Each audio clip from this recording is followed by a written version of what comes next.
Welcome to a new series about a game called a Tin Can. So, since it's on the screen, let's go ahead and read what this is about. So this game is meant to be an immersive and faithful space survival experience. Tin Can will require patience, practice, and a lot of deaths for you to slowly understand the complexity of your escape pod and its systems. Taking some time to read your pod technical manual is obviously highly recommended. Everything here is simulated down to every single individual component. Everything reacts organically to the events you will encounter and your own decisions. In your old and rusty pod, the tech support cannot hear you scream. However, if you are feeling a bit lonely out there, feel free to join our community. So, Tin Can. I was sent this game by our good friend EliGrim from the Tower 3D, who I think just loves watching me fail and devising new ways to make me embarrass myself, which is perfectly fine because this looks and sounds like a lot of fun, albeit hair-pulling and scream-inducing fun. We'll see.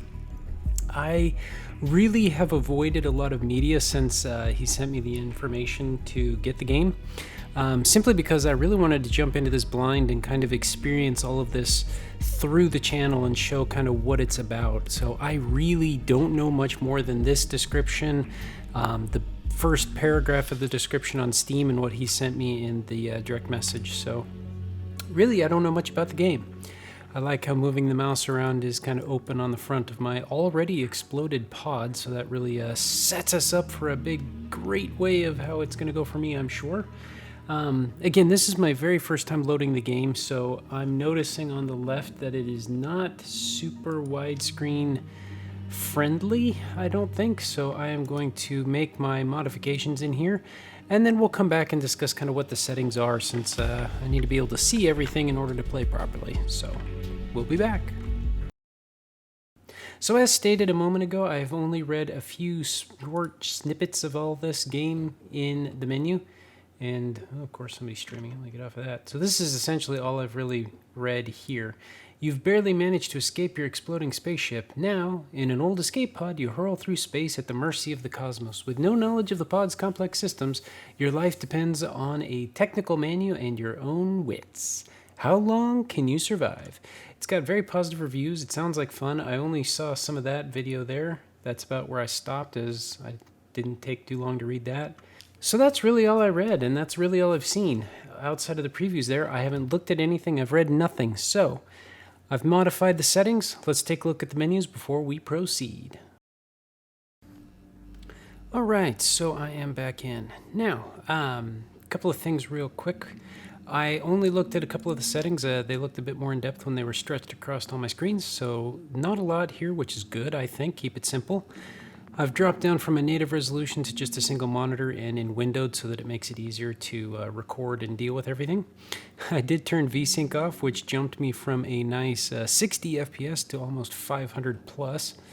Otherwise, the settings are pretty limited, which is good. Quality is defaulted to Ultra. I do see they have a beta HR mode, or VR mode, which I am very interested to try, but I really want to get used to the way the game functions before I screw everything up and stick my head in my headset and try to deal with it that way. So, I'm not really going to mess with a bunch of these settings just yet. I do typically turn down some of the volume, but outside of that, there's really not much I'm going to mess with at the moment because I want to see how everything works. I mean, controls are fairly straightforward. Up, down, crouch, flashlight, interact, use. So yeah, it'll take a bit to get used to, not a big deal. I'm going to keep tools on, tooltips. Floating effect, I don't know what that's going to do. Mouse sensitivity, well, straightforward, but I don't know how bad it's going to be until I get in the game. And I'm a little nervous about dropping the SFX volume. Usually I turn this down because I don't like my ears being blown out from explosions or rain sound or whatever the case may be. I have a feeling I'm going to need to hear the sound effects as my ship creaks and slowly bursts with leaking air pressure, but we'll see.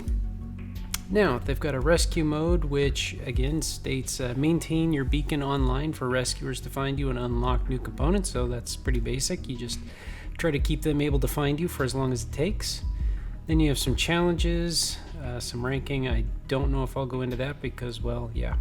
Sandbox mode sounds great. I will definitely go through the tutorials first, the simple settings, credit, and exit game, and then they've got a Discord channel. So that is the game from the menu perspective.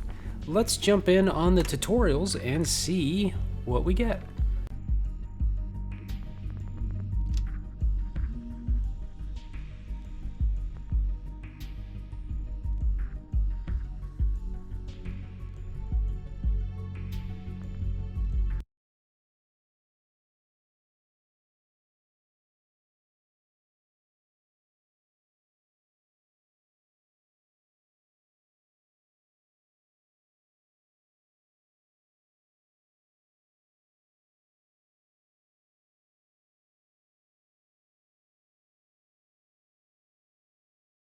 Hey, Jerry, can you hear me? Could you do me a favor? I was supposed to do the maintenance of one of our old Medusa escape pod, but I'm stuck in the engine room fixing our damn reactor.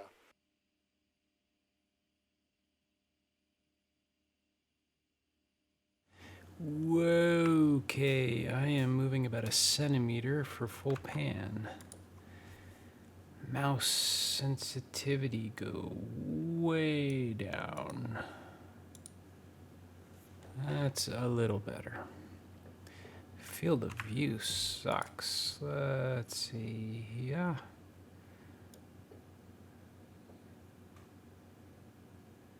$60 looks about right. It's a little squished, but that's okay. All right. So we need to go do maintenance. Could you leave your cleaning trolley for a minute and help me out? Just get inside the pod. You can't miss it. You're right next to it. Okay. Well, before I do that, I want to look around here. Can't really grab much. Apparently, I'm on a bigger ship. Oh, I guess I'm not allowed to go exploring. Oh, that sucks. All right, let's go into our little maintenance This pod is a piece of junk, not worth any maintenance, but I don't make the rules. Anyway, I was supposed to reassemble the oxygen system. Could you do it for me? It's pretty straightforward. Can I turn the light off? Bloom effects. Okay, oxygen Could you system. locate the oxygen system and open it? You should see 3 drawers against the wall. It's the top one. Okay, so that's interesting. Everything's labeled. There are a lot of different parts to keep track of. I'm already getting nervous. Waste, oh, that's cool. Pod, atmospheric temperature, pile. Okay. Yep, this is the one. As you can see, it's empty. All the components are behind you on the workbench. Just grab a couple so we can get started.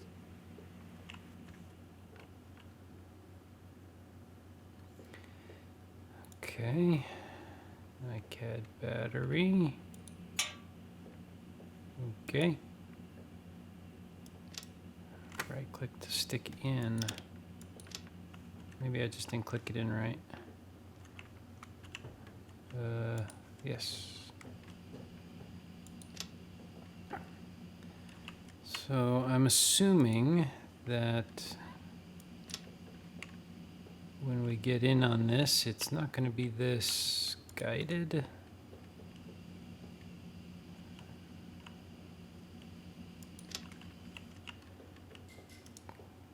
Just put all the components back inside the oxygen system.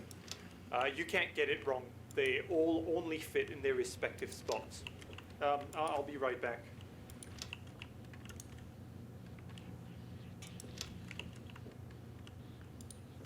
Data connector. Jerry? You should be done by now. Just turn the oxygen system on using the on-off switch. Tin can.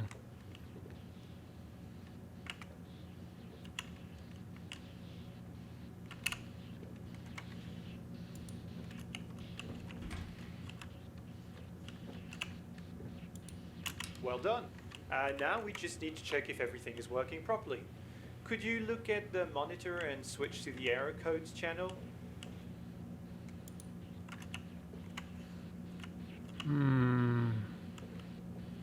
Okay, that's a little fiddly. I can't...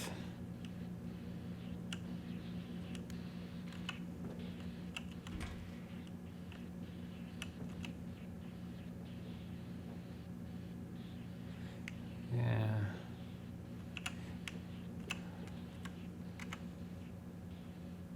Perfect.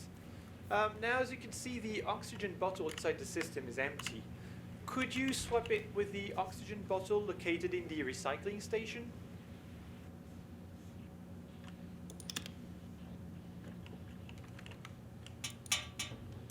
That's the one. The recycling station converts carbon dioxide into oxygen. Pretty useful, eh? Anyway, just replace the empty bottle with this full one and we'll be done. This one's not full.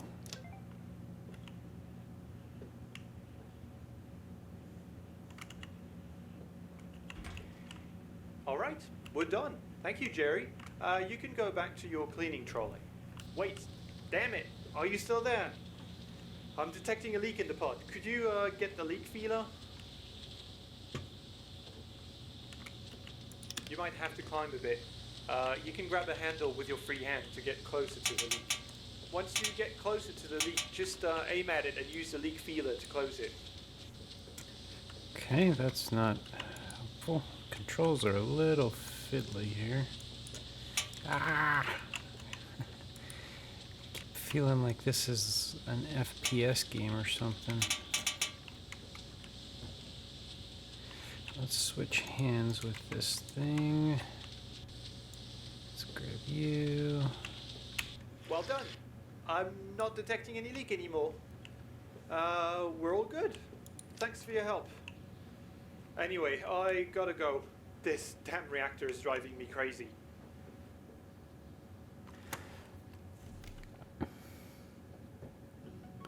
Okay, so not a bad tutorial. My negative comments on that are the placement of some of the things are a little funky. The use and interact key are separate, and for my hands, when I hold something, I'm used to clicking on it to actually use it, like a gun or something in a first-person shooter, so it's going to take a bit of mental reprogramming to undo that, because the clicks only toggle the hand to open or close on whatever you've selected, left or right hand. The other thing is the use and interact keys are a little different. I may flip those. Right now they're on E and F. F was my interact, like turning the channel on the TV, and E was like turning on the power or something like that. So those seem to be the actions. Negative on the oxygen bottle was it didn't show that it had any oxygen in it. It had the same indicator that the defective one did. And the target placement, the little targeting yellow HUD thing where I needed to place it, didn't seem to clear until I moved just through the right area. So, but they put a lot of work into building, modeling all these components, the interactivity. I am very nervous for what's going to come. Oh boy. What have I gotten myself into? Jerry, can you hear me?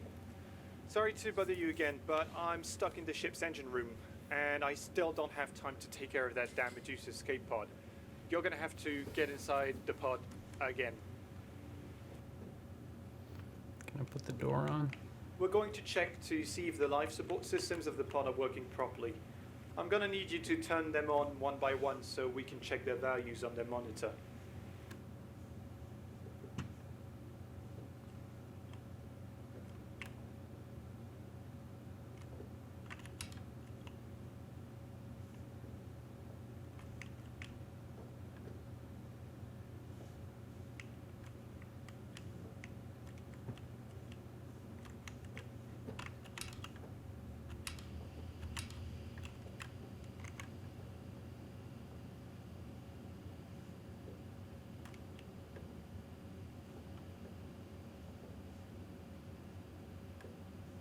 think I'm missing anything.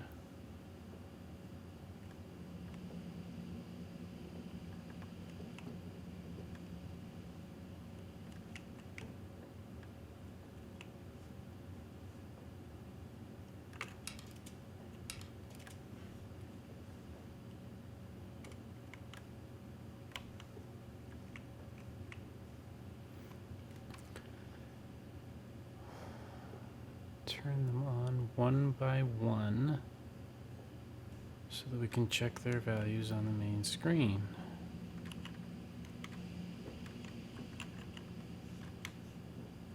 Okay. I have done that. Everything is listed as on. So on Earth, at sea level, the atmospheric pressure is 1 bar, and the oxygen level is around 20%. That's our target. As you can see, we're all good here, and the value is green. But if the value turns red and drops below 16%, you'll find yourself in hypoxia. It's not a good thing, as you can imagine. The opposite is also true. Too much oxygen can also be deadly, so always keep an eye on these values. So, the pump inside the oxygen system diffuses the oxygen contained inside an O2 bottle into the air.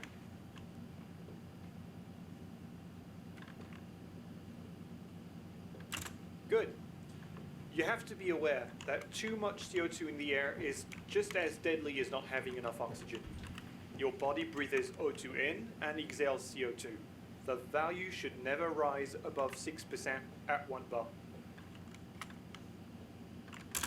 So this system is here to maintain the atmospheric pressure at 1 bar by releasing or capturing nitrogen in the air. The pod cannot sustain more than 1.7 bar, so be careful with too high pressures. It's also important to remember that the required oxygen levels and the lethal levels of CO2 vary depending on pressure. You know, space is cold, but there is nothing there to efficiently transfer heat. I mean, sure, without heating you'll eventually freeze to death, but in a pod like this one, equipped with a hot atomic pile, you need some way to stay cool if you don't want to be cooked. The temperature system uses power to produce heat and liquid nitrogen to cool the air. I can tell you that cooling the air is very important when you're running the atomic pile at full power. Alright, you should be feeling warmer now. Everything looks to be in order. Thanks for your help. You can go back to your work. And I have my own work to do to make sure our ship's reactor doesn't cook us all in the next few hours. See ya. Okay. Gotta remember to hit the space bar to move forward.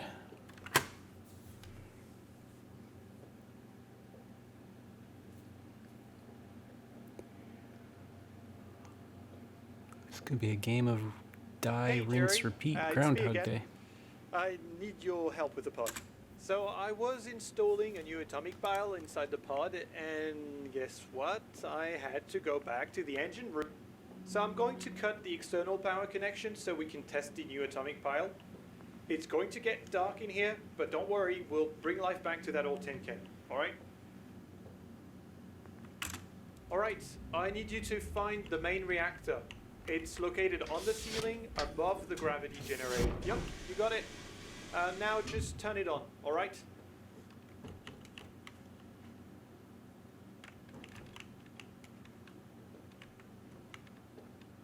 Perfect. You shouldn't see much of a difference right away. It takes a moment for the atomic pile to warm up. The hotter it gets, the more power it produces. Seems fairly realistic to using decaying atomic material for powering our current space probes. That's cool. Do you see the ammeter below the generator? So the red needle indicates the energy produced by the pile, and the blue one indicates how much energy the active systems need to function. As you can see, it's above the red one. It means that the pile is currently not warm enough to produce all the required energy. Now, I'm going to remotely lock the pile temperature for some tests, but in normal circumstances, it's the processor plugged into the main generator that controls this temperature to provide the required amount of power. I guess I don't need to tell you what happens when it breaks down, huh? See? The pile temperature is stabilized and the needle is not moving anymore. Could you turn the main computer on so I can look at the system status?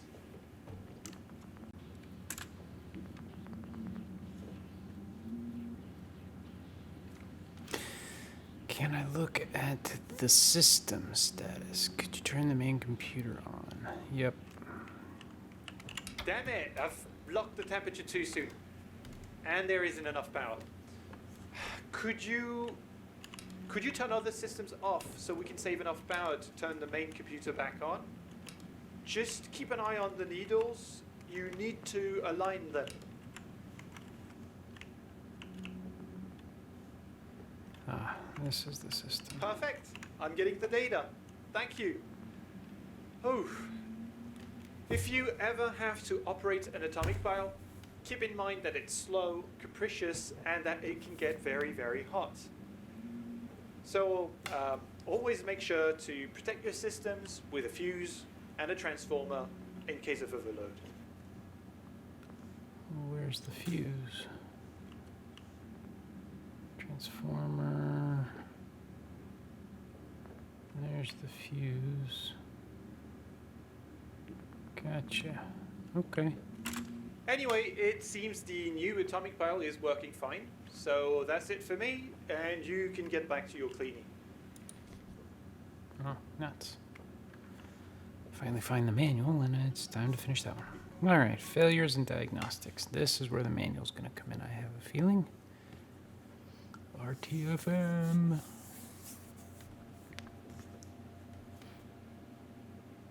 Hey, Jerry. I know, this is the last time, I swear. Just get back inside the pod. There is a problem with the oxygen system you reassembled. Thanks again, man. You have no idea how much work it is to keep this escape pod in working order. Honestly, I would rather die than have to escape in this thing, even after a bunch of repairs. Well, you're setting me up to really want to be in this pod. Anyway, the oxygen system has a problem, and I need you to check the error codes chat. Perfect. You should have the error list in front of you. The main computer usually translates the codes, but I had to take it offline for a while. I need you to find the pod operation manual. So unfortunately, I can't really help you from here, so I'll let you browse the manual to find what the error codes mean. I'll let you grab the defective component once you figure out which one it is. Oh, and do not forget to turn the system off before touching anything, alright? Okay, so we are working with the oxygen generator, so we gotta go to page 9.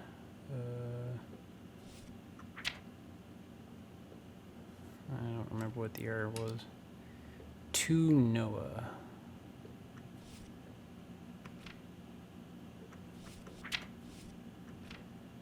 O2 unit is here. That does not help me any. I don't know how. There it is. Page 26, so it's a battery fault. To Noah, system is at least partially on battery. Causes and probable consequences. Power received by the system is too low. Okay. Well, that really doesn't tell me much. The power received by the system is too low. Do I have a defective battery or what? Or is it the fuse? I don't think there is. So unfortunately, I can't really help you from here. So I'll let you. So unfortunately, I can't really help you from here. So I'll let you browse the manual to find what the error codes mean.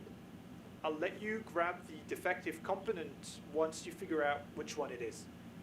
Yeah, I had a feeling this transformer wasn't working properly. I need you to use the repair station to fix it.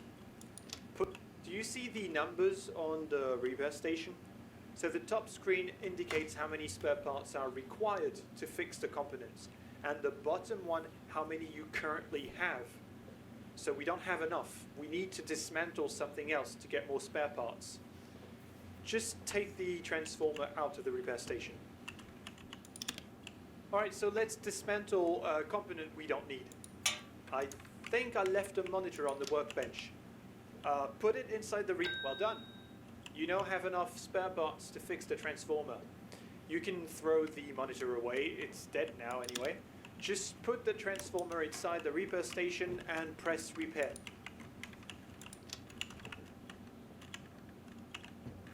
It's an interesting way to do it. More modern pod than I was led to believe. You can now put the transformer back inside the oxygen system. Make sure it's turned off first. Alright. Well done. You're really doing me a favor, so thank you. You can get back to your cleaning trolley, and I'm going to get back to work because this damn reactor is driving me mad.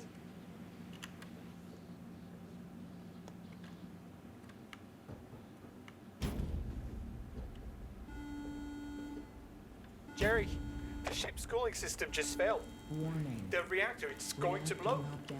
You need to grab as many components as you can in the storage rooms and evacuate right now.